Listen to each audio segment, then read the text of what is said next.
Good morning guys. Magpiprito tayo ng burot-burot guys kasi gawin natin siyang sabawan natin siya mamaya. Gawin natin sarsyado na may malunggay.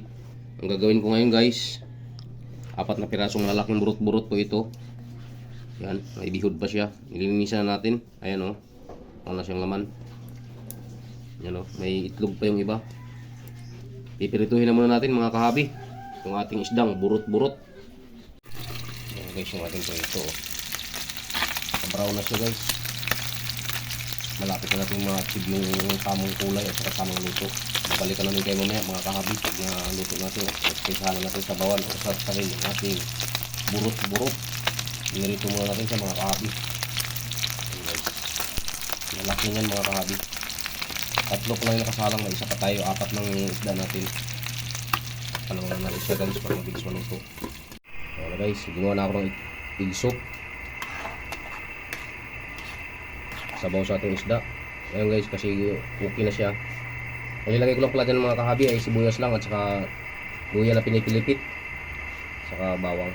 Ito, ilagay na natin yung ating isda. Tambog na natin siya guys. Ang ganda ng pagkaprito ng ating isda mga kahabi. Ayan ganda siya guys. Yan lang kasimple ang aking sarsala may sabaw kasi mahilig sa sabaw yung mga bata. Ayan. Lubog lang natin siya mga kahabi. Wala nang kamatis kasi ginto ang kamatis ngayon mga kahabi. Ayan. Antayin natin siyang kumulo guys bago natin lagay yung ating malunggay.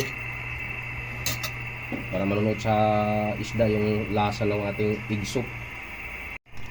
Okay na guys. Ayan. Ganyan ang itsura guys. Masarap na yan. Yan guys kasi ganyan ang itsura niya.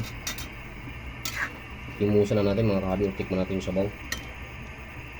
Sinadya kung ganyan karami ang sabaw niyan guys kasi mahilig yung mga bata sa sabaw. Ayan. Sarsadong Bisaya to. Pero masarap yan mga kahabi.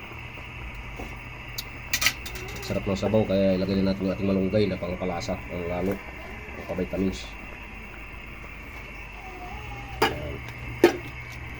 Sisimutin lang natin. Ayan na guys. Ayan lang yung kasimple yung ating sarasado na may malunggay. May isdang burot-burot.